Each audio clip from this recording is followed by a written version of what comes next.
আসসালামু আলাইকুম। একটা মানুষের শরীরে কি পরিমাণে সুশ্রুরানি থাকলে এখন বাজে রাত 11:49 আমরার মোরব্বা বানাতে যায়। আমরার মোরব্বা বানাবে প্রিপারেশনও নিয়ে ফেলছে। আবার আধা কেজি 1 কেজি আমরা না, 4 কেজি আমরা, বুঝতে পারছেন? সেটাকে কাটা, প্রসেসিং করা, আমরা বানানোর থেকে আমরার প্রসেসিংটাও অনেক কষ্ট, মানে মোরব্বা বানানোর। ভুল ভালো বলতেছি, এত বেশি মানে এক্সাইটেড আমি। দেখেন কটা বাজে, দেখছেন? ওই ঘড়ি দেখানো যাবে না, আপনার ভাইয়া ঘুমাচ্ছে, গেলেই আমার সাথে চিল্লাচিল্লি করবে। আপনি কি দেখতে পাচ্ছেন? দেখেন, তাও আবার নিজের খাওয়ার ক্রেভিং উঠছে এই জন্য না, শাশুড়ি পছন্দ করে, শাশুড়ি মার জন্য বানাচ্ছি। কারণ শাশুড়ি মা তো আমাদের সাথে থাকে না, উনি হলো দূরে থাকে মামনি। তো ওনার কাছে পৌঁছানোর জন্য ওনার ওখানে যাওয়া হবে কিছুদিনের ভিতরে। আমি যাব না, যাবে কেউ একজন, তো তার হাতে দিব আর কি। তো এই জন্য প্রসেসিং করতেছি। এখন 12টার দিক, বোঝেন তাহলে শাশুড়ি বৌমার সম্পর্ক। চলেন আগে আপনাদেরকে দেখাই কি প্রসেসিং করছি আর কিভাবে বানাবো। 4 কেজি আমরা এখানে আমরা কেটে ধুয়ে, মানে আমরা এটাকে আগে ধুয়ে তারপরে কাটছি, কাটে আবার এটাকে ফ্যানে শুকাইছি অফিস থেকে আসার পরের কাজ। এগুলো সব রেডি করছি, চুলায় কড়াই বসায়ও দিছি, এখন শুধু বানানো হবে।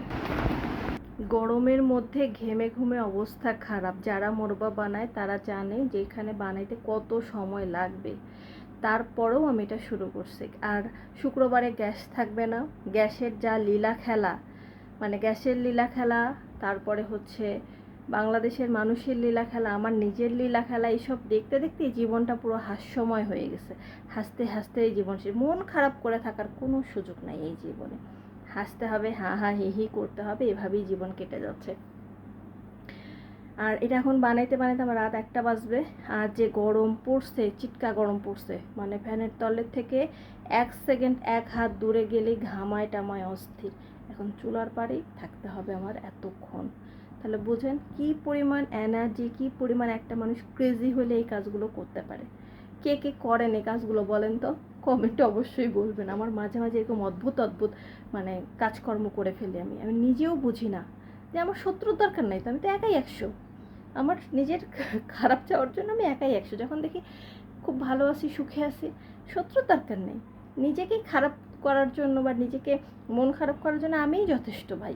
সো কেউ যদি মনে করেন যে আমার শত্রু হবেন বা আমার খারাপ চিন্তা করবেন, দরকার নাই। আমি আমার মানে নিজেকে কিভাবে 10 পা খারাপ জায়গায় নিয়ে যাব, নিজেকে কিভাবে খারাপ রাখবো, আমি একা অনেক যথেষ্ট। না হলে রাত 12টায় এই কাজ করি, কালকেও কিন্তু করতে পারতাম। তো যাই হোক, এটা বানানো হইলে আপনাদেরকে ফাইনাল লুক অবশ্যই আমি শেয়ার করব, দেখবেন। আর কার কার আমরার মোরব্বার রেসিপি লাগবে অবশ্যই কমেন্টে জানাবেন। আর খুব বেশি উপকরণ না, মাত্র কয়েকটা উপকরণ দিয়ে খুব সহজেই আমি বানাই ফেলি সত্যি। আর খেতে অনেক বেশি মজা হয়। আর আমার হাতের আমরার এই মোরব্বাটা আমার শাশুড়ি অনেক বেশি পছন্দ করে আলহামদুলিল্লাহ। আমরার সিজন আসলে, আমের সিজন আসলে ওনাকে আমার এগুলো দিতেই হয়। মানুষের মা শাশুড়িরা দেয় আর আমিই দিই তাদেরকে, আমার মাকে, আমার শাশুড়িকে। তো এই তো। তো ভালো থাকেন, সুস্থ থাকেন। আমরার মোরব্বাটা হওয়ার পরে আমি অবশ্যই আপনাদের সাথে শেয়ার করব। ততক্ষণ পর্যন্ত আল্লাহ হাফেজ।